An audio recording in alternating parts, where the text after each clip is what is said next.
Semuanya selamat pagi.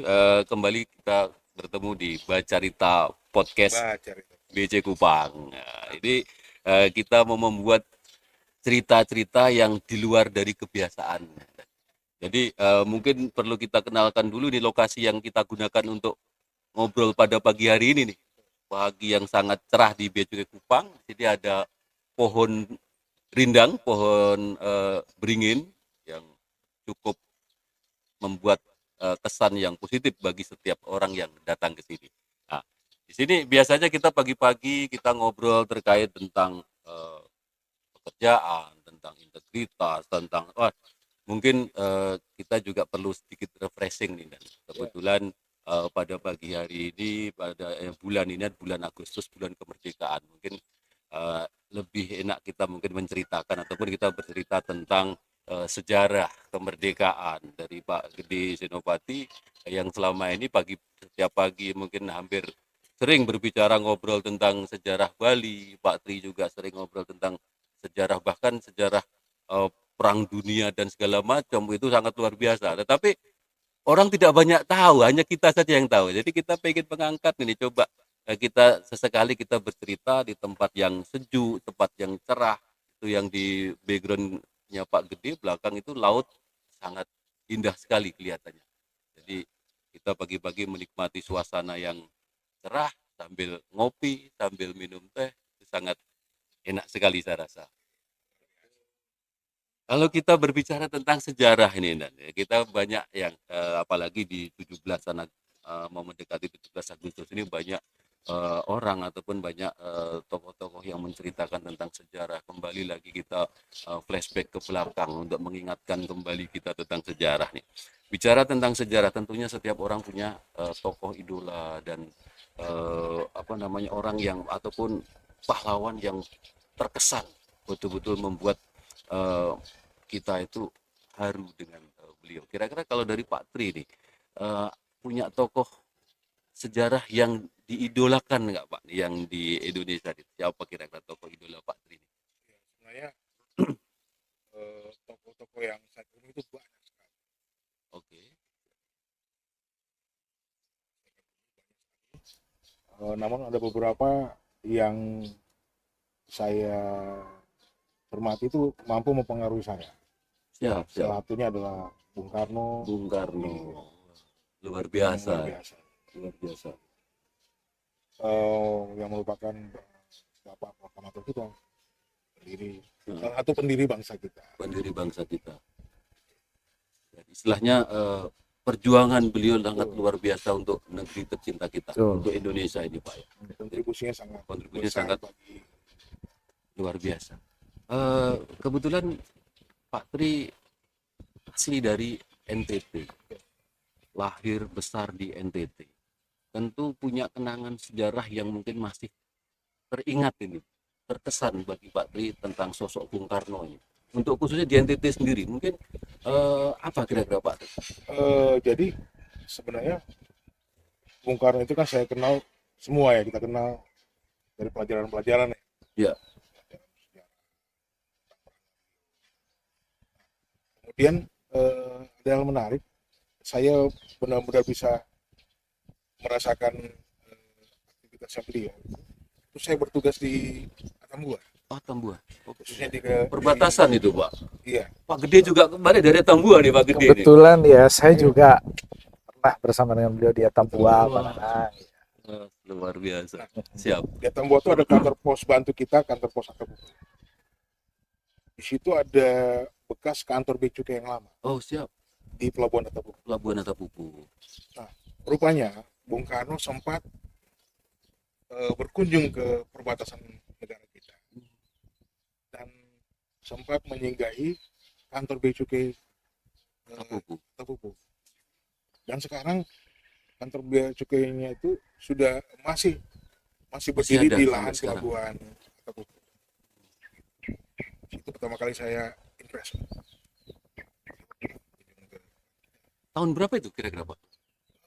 Kunjungan kira-kira. Waktu masa masa ininya beliau ya, masa beliau menjabat jadi presiden. Presiden. Jadi memang waktu itu beliau berkunjung ke berbagai pelosok negeri, Iya, iya, iya. ingin melihat langsung kondisi yang ada. Beliau sempat transit di kantor Bea Cukai, pos Bea Cukai kita di situ, sebelum kemudian naik kapal angkatan laut Iya. dan membawa beliau ke tempat berikutnya. Sangat luar biasa. Artinya, tapi pada saat itu kantor itu sudah menjadi kantor bea cukai, Pak. Masih pos. Masih pos. Artinya masih 2NE zaman dulu, Pak ya. Betul. Masih 2NE. Jadi di situ memang bea cukai punya sejarah juga dengan Bung Karno terkait dengan kunjungan beliau yang ke kantor Betul. 2NE atau Pupu zaman waktu itu, Pak. Secara pribadi saya impress gitu. Ya. Beliau zaman dulu sudah mau berkunjung Ya, ke wilayah perbatasan. Ya. Tapi pada saat itu kan belum menjadi perbatasan, Pak Gede ya. Artinya kan Timur masih menjadi satu dengan Indonesia, masih masuk dalam NKRI. sudah terpisah. Sudah Sudah terpisah. masih terpisah karena memang dulu kan Timor Leste itu kan di bawah penjajahan Portugis. Oh, Tahun iya, 75 baru kemudian ada rencana Indonesia untuk Iya. kemudian menjadikannya provinsi ke-27 kalau gitu nggak salah Patria. Artinya dari dulu sejarah itu Iya. sudah terbangun ya, Pak ya. Jadi daerah Bung Karno itu kayaknya memang masih di bawah pendudukan Portugis. Baik.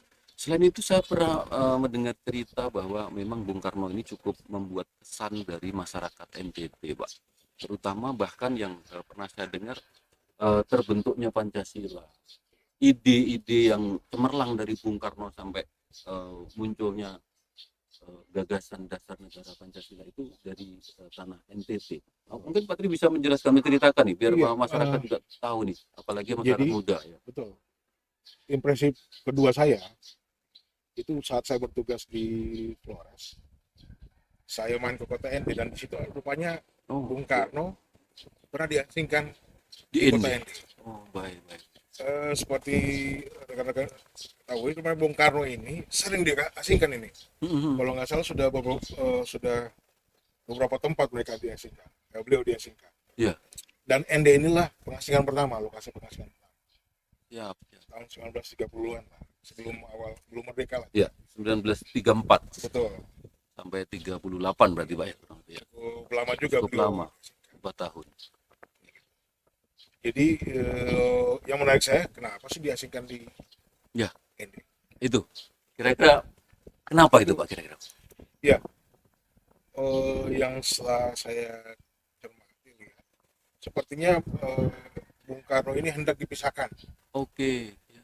Karena peran beliau yang Oleh Belanda pada saat itu. Ya. Karena pemikiran beliau, kemudian kemampuan beliau, ini sebenarnya Belanda ingin memisahkan dia dari komunitasnya, katakannya. Iya. Karena kalau beliau bisa berkumpul bersama, bertukar pikiran dengan rekan-rekan yang satu ide, Iya. ini menurut Belanda ini akan memberikan ancaman. Untuk itulah dia harus dipisahkan. Dan rupanya ND dijadikan tempat untuk mengasingkan. Iya. Diasingkan. Nah, ND itu zaman dulu memang Flores itu daerah sangat terisolir waktu itu. Iya. Namun kota ND sendiri sudah banyak sudah ada aktivitas warga di situ. Iya. Dan Bung Karno ditempatkan di salah satu rumah. Iya. Yang saya lihat cukup bagus juga. Iya. Sebuah rumah cukup bagus di zamannya lah Pak. Di zamannya. Iya, cukup bagus di zamannya. Bahkan kalau kita lihat sekarang itu, kalau kita pergi berkunjung tuh, wow, kita impress juga. Iya. Dengan layoutnya, di belakang ada sumur. Iya. Layout ruangannya juga bagus, halaman juga, dan berada di jalan-jalan utama. Gitu. Iya. Kira-kira tadi Pak Tri menjelaskan ini karena Belanda ingin memisahkan Bung Karno dengan komunitasnya yang bisa mengganggu kondisi Belanda sendiri yang menjajah di Indonesia. Kira-kira setelah diasingkan justru malah hasilnya berbeda Pak. Betul. Maksudnya berbeda itu justru malah di situ Bung Karno bisa. Ya. Yang satu saya pelajari itu saya impress sama Bung Karno karena justru saat diasingkan itu, ya. dia justru bukan tambah, bukan apa ya, kemampuannya dia itu bukan hilang, tapi dia beradaptasi. Iya, Dia beradaptasi dengan dengan lingkungannya. lingkungan. Dia berkomunikasi dengan masyarakat, memahami budaya-budaya yang ada. Iya, Juga jadi beliau itu paham dengan budaya-budaya yang ada. Kemudian dia sempat buat beberapa aktivitas positif. iya. Dia bikin komunitas teater. Oh, Jadi beliau teater tuh ya semacam, tari, bukan, tari, teater tuh drama. drama. Oh, Drama yang pentas drama yang berisi kisah kayak apa ya? Dibuat sebuah kisah. iya, iya, iya. Jadi dia ketik sendiri. Mungkin sandiwara ya. Sandiwara. Pak. Sandiwara, ya, zaman sandiwara. sandiwara. Kalau Ya. zaman dulu sandiwara Karena terkenal. kayaknya terinspirasi dari apa namanya budaya Bali juga kayaknya, Pak. Mungkin juga. Mungkin juga terinspirasi dari situ juga. Terus lanjut, Pak. Jadi saya pernah jadi beliau ketik tuh skripnya. Iya. Skripnya terus perannya ini ngomong apa, Oh, iya, iya. perannya ini Iya, iya, nanti iya. jawabnya gimana, kemudian masuk ada. Jadi seperti kita baca skrip film gitu. Iya, iya, iya, iya. Skrip film itu si ini mau tampil dengan memakai alat musik apa, Iya. percakapannya juga gimana, omongannya gimana. Dan itu dia kumpulkan masyarakat, diajarkan, Iya. dan beberapa kali pentas itu Pak Rana. Nanti skrip-skripnya itu bisa kita lihat tuh di museum beliau yang di ND. Iya. Itu saya impresif sekali bagi saya. Iya, iya. Kok beliau masih bisa-bisanya gitu. Iya. Mengumpulkan masyarakat, membuat skrip. Mengisi hari-harinya pada saat diasingkan itu, Pak. Tapi memang apa benar, Pak? Beliau punya ide, punya pemikiran gagasan tentang munculnya Pancasila itu di tanah ND, Pak. Itu yang saya penasaran dengan cerita itu, Pak. Bahkan mungkin anak-anak muda sekarang mungkin tidak banyak tahu tentang itu. Terkonfirmasi dari pernyataannya dia bahwa Iya. memang ND itu tempat dilahirkan Pancasila.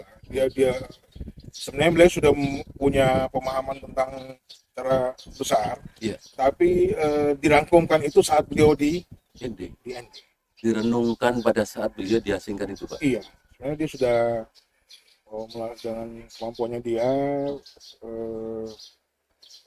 lingkungan yang ada saat itu dia sudah dapat garis besarnya. Iya. Cuman dirangkumkannya itu saat beliau ada di ND. Tempat merenungnya beliau. Betul. Intisari itu dapatnya di ND. Luar biasa. Karena beliau kan harus sebagai pemikir, dia harus memikirkan nih apa saja yang menjadi dasar kita. Iya. Dengan situasi sosial, budaya, politik yang ada, perkembangan yang ada saat itu. Iya, iya. Ini kira-kira Indonesia ini harusnya seperti apa ya? Yang keragaman budayanya, banyak banyak agama di sini. Kemudian nanti kita bangun konstitusinya seperti apa dan lain sebagainya. Artinya sampai muncul ide gagasan sebesar itu, Bung Karno pada saat diasingkan, otomatis ada yang mendasari itu, Pak. Kan pastinya begitu, Pak Gede. Ada yang mendasari itu. Kira-kira apa ya, Pak, yang mendasari Pak Bung Karno itu bisa mengeluarkan ide dan gagasan tentang Pancasila, bahkan bunyi sila pun 5 sila itu pasti ada yang mendasari, dari mulai ketuhanan yang lain itu. Artinya ada yang mendasari itu. Apakah dari mungkin masyarakat atau lingkungan itu bagaimana kira-kira? Ya secara manusiawi personal, kita pasti kalau mengambil keputusan itu tidak terlepas dari lingkungan yang ada. Iya. Gitu. Ya, sepertinya lingkungan di Flores, di kota ND terutama, itu mendorong beliau untuk menghasilkan 5 butir sila-sila tersebut. Iya. Nah, kita tahu Flores sendiri suatu punya alam yang cukup luar biasa, Cukup bagus. cantiknya. Iya. Ada Kelimutu, ada Iya. pantainya yang bagus, Iya. gitu. Ada lembah yang bagus. Gitu. Kemudian di ND juga kalau kita ke sana itu masyarakatnya meskipun kotanya kecil tapi keragamannya cukup cukup banyak. cukup banyak. Iya, iya. Eh, Masyarakatnya hidup gotong royong bersama gitu, Iya, saling menghargai gitu. Nah, eh, dan di situ secara lingkungan itu juga mendorong Bung Karno untuk bisa merangkum pemikiran-pemikiran dia menjadi dasar negara kita, yaitu negara Pancasila. kita. Luar biasa memang apa namanya peran Kota Endi itu terhadap kemajuan, terhadap ide dan gagasan Bung Karno terhadap membangun negara ini berarti Pak Tria. Dan pernah saya dengar juga katanya yang tempat yang dijadikan tempat perenungan Bung Karno itu sama kayak tempat kita ini Pak, katanya, di bawah pohon. Benar, Itu gimana tuh ceritanya tuh? Iya ya Bang Gede ya. Iya, Betul. Ya kita saja nyaman berada di bawah pohon. iya itu deh. Kemudian ada dekat dengan pantai juga, Betul. laut juga. Betul. Nah kalau kita ke tempat perenungan Bung Karno ini mirip ini, Mengingatkan ini, Pak. mengingatkan. Beliau di bawah pohon dan berada di pinggir pantai. Iya, iya, iya. Tuh. Terus kondisinya hening. Jadi membuat kita sendiri di sini fokus untuk rapat bersama, ya kan? Iya, betul. Menyelesaikan tugas, kerjaan di bawah pohon ini. Gitu. Iya. Apalagi beliau waktu zaman itu. Gitu. Pantesan Iya. Pak Tri ini beli apa namanya paling suka kegiatan Iya. itu di tempat ini. Karena Dari mulai- secara ilmiahnya Pak Nanang, kalau Iya. misalnya kita dalam kondisi pagi atau siang hari itu ada di bawah pohon Iya, kan, secara ilmiahnya kan pohon ini menghasilkan Oksigen. oksigen segar yang kita dapat sehingga mempengaruhi pola pikir, aura positif kita pasti akan muncul Itu gitu. makanya. Jadi terinspirasi dengan cerita Bung Karno mengeluarkan ide tentang Pancasila itu juga mungkin bisa ya. Memang Pak Nanang pas saat saya ke ND itu salah satu tempat yang saya eksplor lama itu waktu di tempat dia merenung itu. Iya, iya. Saya datang ke sana, saya cukup lama di situ. Saya ingin merasakan bagaimana sih beliau saat itu gitu. Dan memang kondisinya nggak jauh beda dengan ini. Iya, iya, iya. Ada angin semilir-semilir. Mm-mm. Ingin pantai yang Jarak ke lautnya juga mirip nih Pak Nanang, dengan punya kita. Kalau kita kan agak ke laut dalam, beliau tuh pengang Iya. pantai. Iya, iya. Jadi masih dengar-dengar dikit deburan ombak gitu. Luar biasa. Deburan ombak gitu. Memang kalau bicara laut, bicara tempat wisata, memang NTT itu cukup menarik Pak Tri. Betul. Jadi selain sejarahnya juga memang ada, apalagi sejarah besar Bung Karno munculnya ide gagasan tentang dasar negara itu kan sejarah yang sangat luar biasa. Dan itu di tempat wisata dan lautnya juga cukup Iya. bagus sekali di NTT ini Pak Tri. Iya, Pak Nanang sama Pak Gede aja betah di sini. Nah, itu dia kan. Itu masalahnya. Iya. Jadi yang muda-muda pun harus seperti itu, Pak. Betul. Harus Iya. seperti itu. Jadi kalau mendengar cerita tadi dari Pak Tri, Bung Karno pada saat diasingkan bahkan bisa mengeluarkan apa namanya pemikiran, ide. Jadi artinya beliau tidak terus patah semangat pada saat diasingkan. Itu juga kira-kira pesan khusus juga itu buat anak-anak muda sekarang, khususnya teman-teman kita, adik-adik kita yang di Bea Cukai, yang kalau zaman dulu mungkin tempat pengasingan ND itu kalau di kita sekarang mungkin remote lah, ya, daerah remote lah Pak ya kira-kira. Itu kurang lebih seperti itu Pak Tri. Iya. Jadi apa? Bung Karno itu di ND itu pertama kali. Iya. Itu di Bengkulu, kemudian ke Sumatera Utara, Parapat. Jadi Bung Karno itu tidak asing dengan masalah pengasingan. Oh, Yang perlu kita tangkap, perlu kita pelajari, meski beliau diasingkan, dia tetap konsisten iya. dengan cita-citanya, dengan pemikirannya. Karena dia dengan pemikiran itu dia yakin itu ada suatu hal besar. Iya. Itu harus kita pelajari. Bagaimana beliau beradaptasi dengan lingkungan yang ada, Iya. dengan semua keterbatasan, dengan sarana yang ada, sarana dengan lingkungan yang berbeda. Beliau mampu beradaptasi dan berkreasi di situ. Iya. Jadi kondisi yang berbeda, yang bukan zonanya yang membuat kita tidak nyaman, kita harus mampu beradaptasi dan Iya. kita harus beradaptasi segera. Dan justru sehingga kita bisa menghasilkan suatu Sesuatu yang berarti Pak. berarti. Contohnya beliau bisa membuat ini loh, membuat apa semacam kalau di sutradara tuh membuat apa Skenario. skenario. Skenario. Saya soalnya gini pandang saya karena saya dulu waktu zaman SMA dulu pernah membuat gitu juga dan itu susahnya minta ampun gitu. Iya, iya. Membuat skrip apa transkrip ya. Skenario. Skenario. Karena saya pernah lihat kan kalau lagi di puan bintang film itu lagi break mereka kan mereka baca tuh. Ini saya mau ngomong ini ya. Iya. Ya. Itu sangat sulit tuh Pak. Ini saya mau ngomong ini dia terus baca gitu. Iya. Sini nanti ini tampil dari sini berpakaian ini.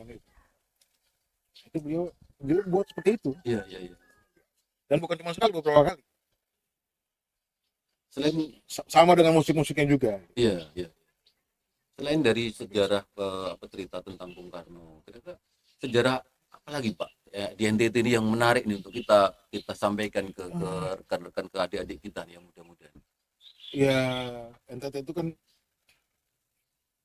ada banyak juga melahirkan beberapa pahlawan. Iya. Seperti yang diabadikan di rumah sakit umum. Rumah sakit umum yang baru Pak. Iya. Iya, iya, iya.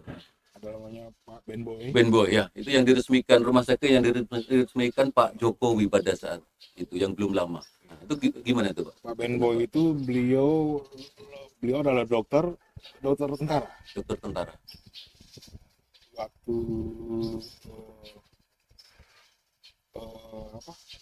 Trikora ya. Iya. Waktu Bung Karno mencetuskan Tri Komando Rakyat Kebebasan Papua. Itu beliau diterjunkan bersama Pak Albert Murdani di wilayah Papua. Oke. Jadi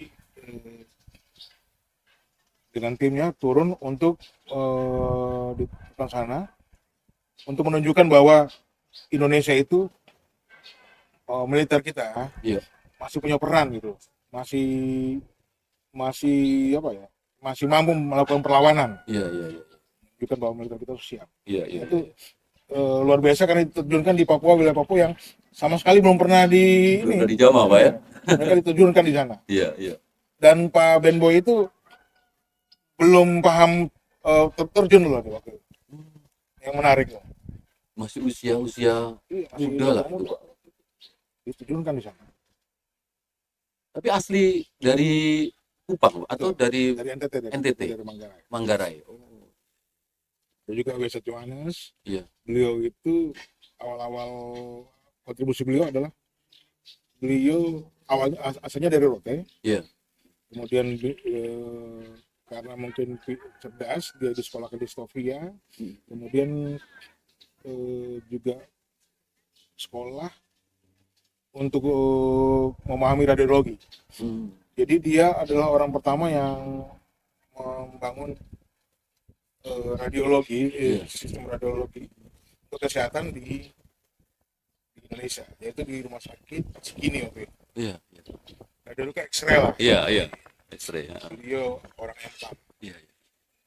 Sekarang diabadikan juga menjadi rumah sakit daerah, rumah sakit umum daerah Kupang. Beliau asal dari Rote, Pak. Ya, mungkin perlu diketahui juga mungkin informasi bahwa yang mungkin sering banyak orang menyebut dari Sabang sampai Merauke, dari Miangas sampai Rote. Rote itu cuma 1,5 jam Pak dari Kupang sini. Itu sangat luar biasa memang. Oke. Ini bicara tokoh tadi Pak Tri sudah menjelaskan banyak di Pak Gede ini tentang tokoh, apalagi ternyata Pak Tri ini betul-betul mengidolakan sosok Soekarno.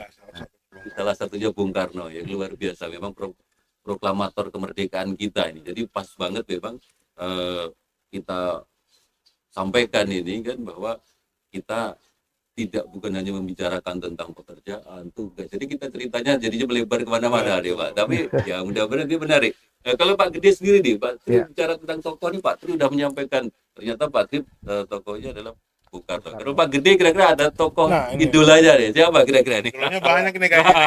Ada Pak Nanang. Jadi apa namanya, tokoh-tokoh idola kita khususnya pahlawan nasional ya. Iya. Itu ya artinya memang semua sih kita idolakan. Kalau bicara di bulan Agustus yang beberapa hari lagi kita memperingati hari kemerdekaan kita, itu ya semua pahlawan nasional sebenarnya menjadi idola ya. Iya. Hormatlah untuk jasa-jasa pahlawan Betul. kita kan gitu. Nah, cuman Pak Nanang tadi bicara mana sih idolanya itu? Karena memang ya tadi Pak Tri menyampaikan di NTT ada Pak Ben Boy, kemudian Pak Yohanes kan Iya. gitu. Nah, saya ini melirik ke asal saya Pak Nanang. Oh, Ya, pas ini kan ya Bang. kan? Pas ini. Jadi ada beberapa pahlawan nasional di Bali itu, cuman mungkin yang banyak kita kenal selama ini kan Bapak I Gusti Ngurah Rai. Oke, iya, betul. Ya, Brigjen Anumerta I Gusti Brigjen Ngurah Rai beliau Brigjen ya? sudah mendapatkan pangkat Brigjen terakhir. Ya, itu mungkin yang sedikit akan saya ceritakan. Iya. Kenapa ini menjadi menarik? Karena memang jujur saja Pak Nanang, saya adalah mungkin bisa dibilang salah satu cucu dari anak buah beliau yang juga gugur Oh, di luar biasa Pak Tri ya. ya. Pak Gede Jadi ini. kakek saya itu Oke. turut gugur di pada saat peristiwa Perang Puputan Margarana. Oh. Ya, 20 Jadi November kakek itu. sempat ngikut bertempur berperang melawan Belanda saat itu ya. Iya, disebut dan Puputan itu dan ya? gugur di situ. Sebenarnya bukan kakek saya langsung, tapi kakek saya punya adik kandung. Oke. Ya, masih kakek lah. Masih pangkat kakek lah ya. Itu. Ini Itu. nanti kita akan coba tanya nih Pak Tri ke Pak Gede terkait dengan Puputan. Ini menarik ini, Ya. tapi biar Pak Gede menjelaskan dulu tentang Iya, soalnya waktu kita ke Bali itu bandaranya ada Iya, Ngurah iya. Rai, Ngurah Rai, ada Jalan Ngurah jalan. Rai. Iya.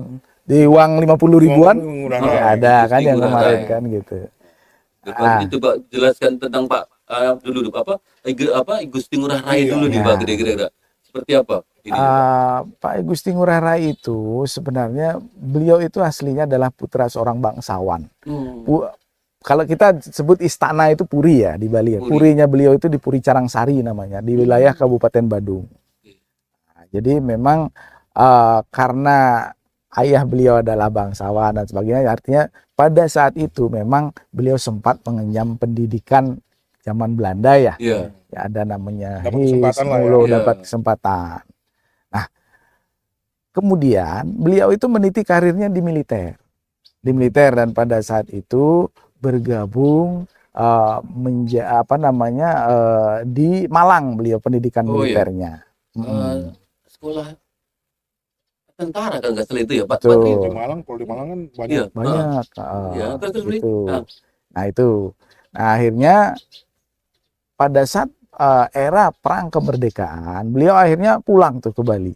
iya, iya. Jadi dengan semangat nasionalisme yang beliau miliki, akhirnya beliau mengumpulkan nih Laskar Rakyat, kemudian anggota TKR, BKR yang asal Bali itu dikumpulkan, kemudian beliau dengan terang-terangan tidak menyetujui adanya agresi militer Belanda. Oh, setelah waktu Perang Dunia Kedua Iya, berakhir itu kan. Ya betul, karena Belanda itu yang membonceng nikah kan bahasanya Iya. kan, itu melakukan agresi militer. Itu sampai juga Ingin di Bali. merebut kembali Iya, ingin merebut kali masa Setelah merdeka itu kan? jajahan. 45 ya? Sudah kemerdekaan. masa Jepang ini. Jepang Setelah kalah. Jepang menyerah kepada sekutu Iya. kan. Nah itu. Jadi Belanda rupanya kan membonceng tentara sekutu itu kemudian untuk seolah-olah mengambil kembali bekas-bekas daerah jajahan yang dulu sempat dikuasai oleh Jepang, kemudian ya akhirnya ya berkat anugerah Tuhan juga akhirnya kita bisa merdeka kan. Nah itulah yang mau diambil kembali dengan agresi militer 1, agresi militer 2 kan begitu seperti kita ketahui. Nah itu. Nah kemudian beliau itu membentuk pasukan Pak Nanang. Mungkin ini nama pasukannya nggak umum orang tahu ya. Nama pasukannya Ciung Wanara. Oh iya, saya pernah dengar itu Pak. Nah, Iya. itulah Ciung Wanara. Ciung Wanara, iya. Ciung itu artinya itu nama burung. Kalau di Bali itu ada nama burung itu siung-siung itu beo Pak. Bahasa Indonesianya. Kalau Jawa itu siung itu yang gigi siung itu Taring, itu, Pak. ya. Kalau di Bali itu siung itu adalah burung beo. Oh, iya. Nah, karena burung beo juga salah satu hewan endemik di Bali. Iya. BO itu ya. Beo. Jadi Ciong itu. dan wanara itu monyet. Oh. Nah, jadi lambangnya adalah monyet itu hinggap di atas beo, diterbangkan oleh beo. Jadi kalau saya filosofinya itu sih ini nih saya pribadi iya, ya, saya iya. belum pernah baca literatur tentang itu. Jadi perpaduan antara kecerdasan dan kelincahan. Gitu. Biasa ya, Bang. Burung beo itu cerdas. Burung yang paling cerdas kan dia gampang menirukan suara orang, suara apapun dia tirukan. Gitu. Dan wanara itu monyet itu dia hewan yang sangat lincah, terengginas, kan? Nah, cepat dia bisa ini kan. Itu. Jadi pasukannya itu diberi nama lah Ciung Wanara. Cerdas tapi lincah. Lincah. Itu cekatan gitu loh bahasanya. Itu Pak Nanang. Nah, artinya bahkan yang terkenal itu kan ada surat saktinya beliau itu ketika mantan atasannya dulu ketika menjadi tentara Knil, namanya Kapten Konik. Itu mantan atasannya dulu. Itu karena merasa Pak Ngurah Rai ini adalah bawahannya, wah inilah bisa lah, gampang lah kita bujuk-bujuk kan begitu. Ngirim surat Kapten Konik itu bahwa meminta agar Ngurah Rai jangan turut campur. Pak Ngurah Rai jangan turut campur lah karena ini Belanda ini akan mengambil daerah jajahannya kembali kok. Nah gitu kan. Cuman dengan semangat nasionalismenya beliau, dengan tegas beliau ngomong, keamanan Bali adalah urusannya orang Bali, bukan urusan tuan. Luar biasa. Iya. Keberanian juga itu. Wah, ini luar biasa. Itu mantan atasannya. Padahal kan Belanda tuh kan dengan sekutu baru menang perang tuh kan. Betul, menang perang gitu kan. Dan di beberapa tempat di Indonesia ini sudah diduki kembali, gitu loh. Nah itu, jadi itu tadi semangatnya beliau. Dengan dalam waktu tidak beberapa lama saya harapkan sekutu itu untuk pergi dari tanah Bali, gitu. Akhirnya itulah kemudian memicu kemudian Belanda itu mengerahkan pasukan besar-besaran ke Bali, tapi dilawan oleh Pak Gusti Ngurah Rai dengan perang gerilya. Nah, jadi beliau ini dan di luar dugaan Pak Nanang, Belanda itu kewalahan. Dengan pasukan Belanda yang jadi istilahnya perang gerilya di hutan-hutan di Bali itu mungkin pernah Pak Trijo sempat singgung pertempuran Tanah Haron salah satunya terkenal memang melakukan long march tuh di sepanjang hutan di Bali sampai ke suatu tempat yang namanya Tanah Haron. Tanah Haron itu perbukitan di wilayah timur Bali ya. Dari situ itu Belanda diberondong peluru. Tinggi. Dari ketinggian tuh dihajar itu. Karangasem. Ya, itu. Jadi itu pertempuran yang heroik itu peristiwa Tanah Haron. Nah, kemudian setelah peristiwa Tanah Haron itu memang pasukan Belanda juga kocar-kacir kan sampai akhirnya minta bantuan lagi ke yang di Mataram itu di Lombok itu mau didatangkan ke Bali sampai kewalahannya mereka ada. Tapi di satu sisi pasukan Ciung Wanara karena memang keterbatasan logistik baik berupa makanan maupun senjata, amunisi, akhirnya pada saat itu karena Belanda juga meredalah mengejar pasukan itu, Pak Ngurah Rai sementara yang bukan dibubarkan ya, kita reses dulu lah bahasanya sekarang ya, mungkin saya bahasakan reses dulu yang kembali kembali ke daerahnya nanti sambil menunggu perkembangan lebih lanjut. Nah, namun sebagian besarnya masih ngikut ke beliau. Akhirnya muncullah bahwa pada saat itu kan Tangsi Belanda yang dulu sudah dikuasai Jepang itu kan Jepang sekarang udah nyerah nih, masa transisi kan, adalah salah satu memberikan ide. Kita ambil aja senjata-senjata yang ada di Tangsi Belanda itu yang sudah dikuasai Jepang. Nah, di situ dengan bantuan mediasi dan komunikasi ada salah satu kapten polisi Pak Nanang itu orang Jawa. Namanya Pak Wagimin itu yang menjaga Tangsi itu. Betul. Itu akhirnya di mediasi, di komunikasinya akhirnya digugah jiwa nasionalismenya akhirnya malah memihak pasukan Ciung Wanara. Pak Wagimin ini dulunya dia orang yang menjaga Tangsi itu, Tangsi persenjataan itu, gudang persenjataan itu. Itu karena sekutu menang, Jepang itu diminta senjata jangan dikasih ke ini lah. Ke pejuang rakyat gitu loh. Dan ini mau dibalik lagi ke Jepang. Dan diamankan sama minta diamankan. Makanya itu Pak Wagimin itu yang ditugaskan. Tapi akhirnya dengan komunikasi, dengan dibangkitkan nasionalismenya malah memihak. Ya udah.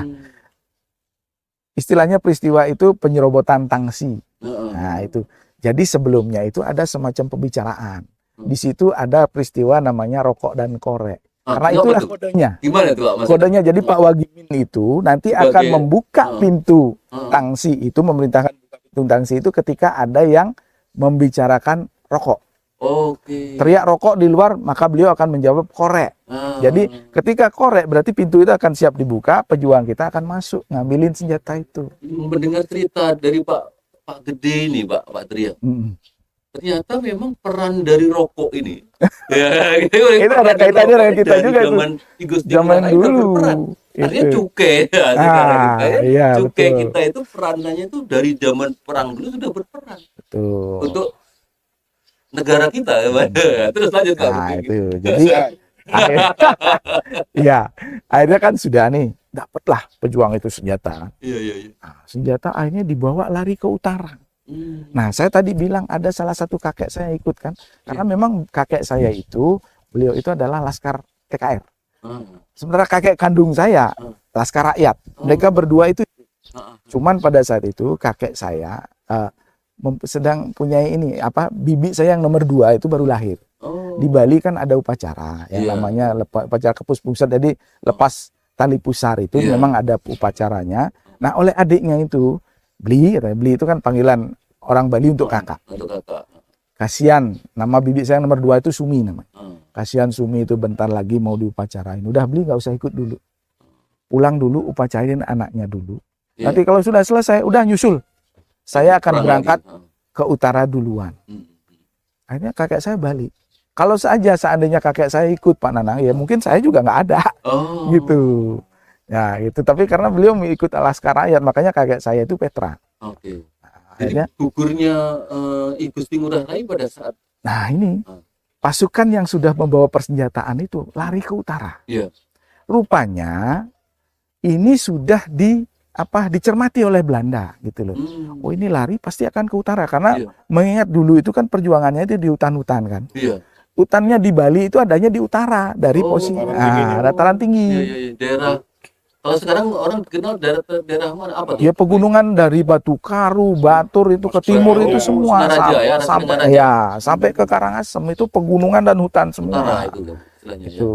Akhirnya Belanda itu mencermati begitu, udah kejar ke utara pasti ke situ larinya. Akhirnya dikejar dengan pasukan infanteri. Tapi di luar dugaan Belanda kalah loh di situ.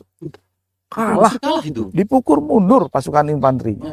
Namun kemudian ya namanya mereka itu sudah modern, ya didatangkanlah kemudian yang kita kenal dengan pesawat capung Oh. dari Makassar. Itulah kemudian pasukan Ciunganara itu dihujani bom dari atas, mortir dan sebagainya, makanya akhirnya memang banyak yang meninggal. Nah, ketika melihat anak buahnya banyak yang meninggal, di situ Pak Gusti Ngurah Rai, yang ini cerita dari kakek saya ya. Beliau naik ke sebuah pohon. Dari atas pohon itu beliau berteriak, puputan, puputan, puputan. Nah, puputan itu apa? Itu apa ya, Pak Gede? Ini orang mungkin banyak beberapa orang yang mendengar istilah puputan ini, kan? Tetapi untuk mengetahui lebih detail nih tentang arti puputan itu kan, Ya. Pak Tri juga penasaran nih tentang Betul. puputan ini kan. Ya. Nah, puputan itu sebenarnya asal katanya puput. Puput itu artinya selesai. Selesai. Punah. Puput, selesai. Kan puput Selesai. Artinya selesai. Nah, ketika terkait dengan perang ini, puputan itu adalah semacam pernyataan sikap komitmen Iya. orang Bali ketika dia membela tanah airnya. Ayo jangan tanggung-tanggung, kita akan bela sampai titik darah penghabisan. Itu artinya. Iya, sampai tidak ada bersisa kita akan tetap perjuangkan gitu loh. Iya, Jadi bahasanya itu akan memperjuangkan sampai dengan selesai, sampai dengan habis. Itulah puputan. Karena di Bali itu mungkin perlu saya ini juga ya. Di Bali itu terjadi 4 kali puputan, Pak Nanang. Yang terkenal lah. Yang pertama puputan Jagaraga itu di daerah Buleleng dengan tokohnya Gusti Patih Jelantik dengan Hak Tawan Karang. Nah itu juga ya kalah-kalahnya Belanda di Singaraja. Ya. Kemudian yang kedua ada puputan Klungkung. Itu juga di timur itu begitu juga. Artinya usaha Belanda untuk memasuki Bali tapi dihadang di timur. Yang ketiga adalah puputan Badung. Ini yang heroik nih. Sampai akhirnya Belanda mendapat malu di sini. Karena memang bukan hanya laki-laki, perempuan bahkan anak kecil yang ikut masih digendong itu ikut diajak perang. Ikut diajak perang dan memang akhirnya terkena tembakan gugur mereka itu akhirnya menampar luar biasa Belanda. Karena diejek sama Eropa, kamu itu memperluas wilayah jajahan kok dengan cara begitu. Nggak manusiawi. Nah, oh kalau sekarang itu HAM itu sekarang. Mirip-mirip pertempuran di Surabaya ya gitu ya. Betul, dan Habis-habisan soalnya tuh. Yang di Ya. ini Pak Trio, apa? Yang Jembatan Merah. arah-arah Surabaya. Iya. Nah, Iya, tahun 45. Seperti Yang itu. 10 November itu. 10 November. Bahkan yang kalau saya cerita sedikit di Puputan Badung itu, peristiwa Puputan Badung. Ada raja-raja yang ini kan sudah kalah nih. Iya. Pasukan utamanya sudah kalah semua, termasuk rajanya juga gugur kan. Kerabatnya itu ditangkap Pak Nana oleh Belanda, ditempatkan di satu ruangan untuk kemudian diasingkan rencananya.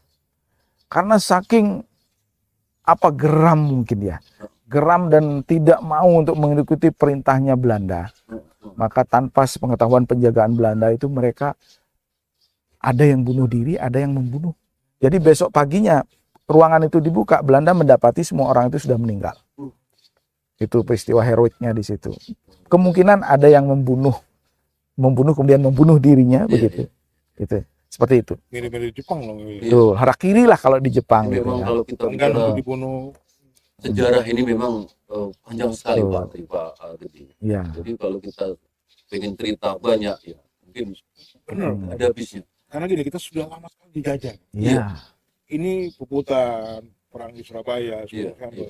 Mm-mm. Itu wujud ekspresi karena kita lama sangat tertekan selama dijajah. Betul. Pengen mandiri, pengen berdiri sendiri. Betul. Iya. Nah, mungkin saya tambahkan sedikit Pak Nanang. Artinya terkait dengan perang itu ya. Ini mungkin menjadi pembelajaran untuk kita lah generasi penerus ya. Itu yang penting itu Pak. Ah, perang Puputan Margerano ternyata memang bukan orang Bali saja di situ.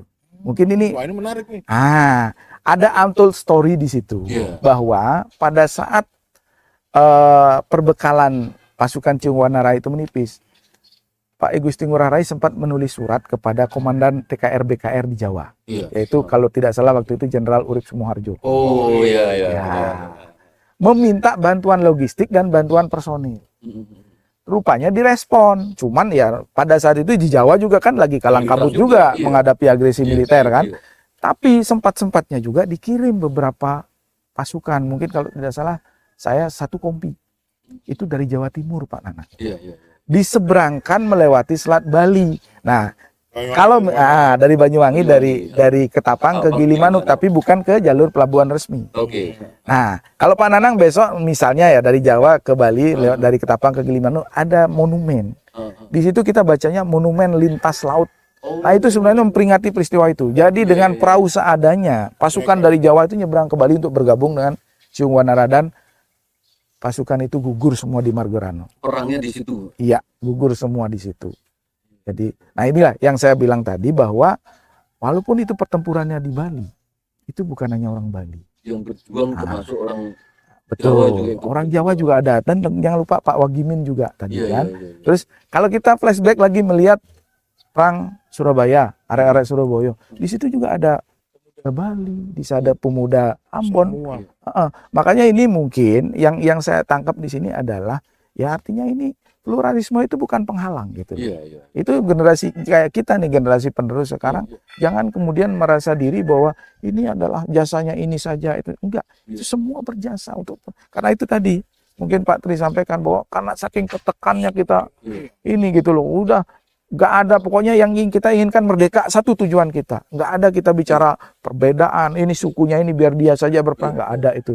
Makanya sekarang itu memang kayaknya harus kita teladani itu Iya, betul. ke depan gitu. Pas sekali dengan posisi kita saat ini Pak Tri. Betul. Saya orang Jawa, Pak Tri NTT, Pak Gede orang Bali. Jadi di sini kita dari kebetulan tiga yang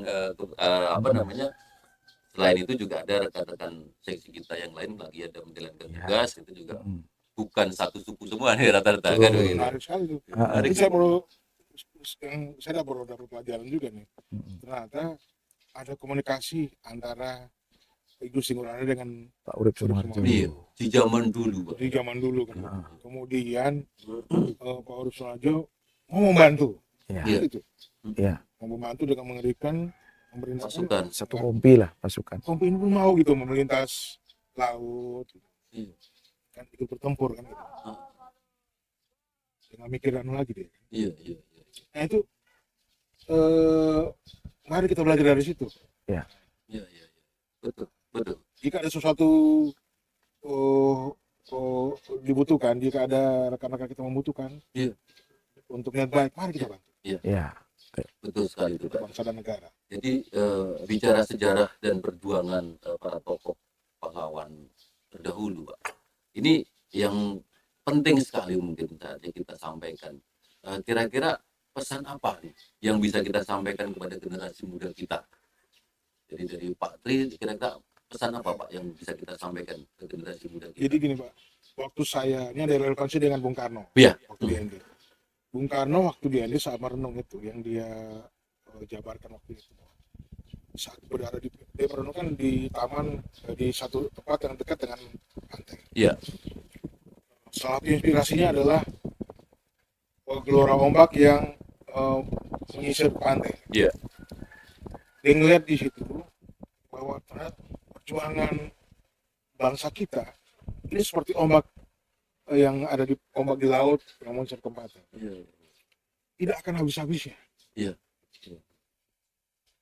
Ada ombak yang besar, ada ombak yang kecil. Nah, perjuangan bangsa Indonesia ini akan terus ada. Kalau dulu perjuangannya melawan penjajah, Iya. kemudian setelah merdeka di era awal ini, bagaimana kita membangun sebuah negara Mengisi di awal. kemerdekaan ya. Kemudian di setiap jenjang tahapan pemerintahan yang ada, era pemerintahan itu semua punya tantangan. Iya. Dan kondisi kayak sekarang ini dari peralihan dari Pak Jokowi yang sebentar lagi akan dipimpin Pak Prabowo. Iya. itu punya tantangan yang cukup luar biasa gitu. Iya. Dengan geopolitik yang sangat tinggi, Iya, geopolitik. di mana sekarang itu kejadian di negara lain itu dampaknya bisa langsung segera kita rasakan itu Iya. oleh kita dan masyarakat yang di pelosok. Dan itu bisa terjadi sangat cepat ya Sangat perubahan-perubahan cepat. itu. Dulu Pak, itu tidak seperti itu. Iya. Sekarang itu sangat cepat. Iya. Sangat cepat terjadi. Jadi yang istilahnya turbulensi zamannya itu memang ya bisa kita katakan seperti itulah Pak Tri ya, Iya. kondisi saat ini ya. Itu nggak usah jauh-jauh, mungkin COVID lah. Ya, Kan? betul. Jadi dibuat, terus langsung menyebar ke kita, tidak kena dampak. Iya. Sudah terdampak pun kita masih belum ini apa ya terjadi. Jadi contoh real saja yang ekstrem seperti itu. Iya. Jadi artinya generasi muda kita harus kuat lah, harus betul-betul memang mental terutama Pak ya. Iya. Ya, dengan mental berjuang kita yang kita ketahui sangat luar biasa. Jadi mereka harus bukan mereka, kita semua melakukan itu. Kita juga punya tantangan yang sama Iya. dengan bahkan harus punya tantangan yang sama dengan pendahulu-pendahulu kita. Iya. Tentu tantangan kita, maksudnya tantangan yang sama tapi dengan dimensi yang berbeda. Ya. Iya. Kita ini sebenarnya pejuang di setiap generasi yang ada. Iya. Kita semua pejuang. Iya, Nah, ini nah, kita harus luar biasa nih Pak Tri. kita mau nggak seperti Indonesia dulu dijajah sama orang? Iya. Nanti tidak mau kan? Iya. Sekarang tuh udah banyak nih, jangan sampai kita dijajah secara budaya. Betul. Kita market yang besar, jangan sampai kita dijajah dengan produk-produk dari luar negeri. Iya. Dijajah dari segi pendidikan. Iya. Mereka ngajarin kita, mereka kasih beasiswa kita. Gitu. Jangan sampai begitu. Iya. Kita mampu mendidik, membiayai masyarakat kita, adik-adik kita yang belajar. Mampu berdiri sendiri lah di negara sendiri. Contohnya yang ada, masa jauh-jauh, ini jalan yang bangun kita kan, tapi mobil yang jalan di atas itu merek-merek bukan produksi Indonesia. Betul sekali tuh. Jalan kita yang buat. Iya. Buat tapi mobil-mobilnya itu semuanya. Di atasnya Toyota, Ya. Honda, ya. Produk Jepang. Iya. Yang di laut juga itu motor-motornya semua motor bukan buatan kita. Iya. Handphone yang kita pakai aja, device yang kita pakai aja, kebanyakan dari Iya. itu perjuangan yang harus direbut oleh tantangan yang Bangsa Indonesia, kita semua gitu. tantangan ke depan itu kita untuk generasi muda kita, Pak. Luar biasa Iya, sekali Pak Tri, luar biasa sekali Pak Giti. Mudah-mudahan ini perbincangan kita di pagi hari ini betul-betul bermanfaat, bukan hanya untuk kita, termasuk untuk generasi muda kita nih dimanapun berada. Jadi supaya membangkitkan kembali semangat, membangkitkan kembali nasionalisme. Ya, bisa mungkin saya sampaikan istilahnya untuk menemukan arah di tengah turbulensi zaman lah. Saya seperti itu kira-kira. Jadi supaya ke depan generasi muda kita lebih pas, lebih jelas ininya dan tidak salah arah. Itu ya seperti itu. Baik, terima kasih atas perhatiannya semua para Bacarita Podcast dimanapun berada. Mudah-mudahan perbincangan kita pagi hari ini sangat bermanfaat. Terima kasih sekali. Selamat pagi Pak Tribuana, selamat pagi Pak Gede. Terima kasih.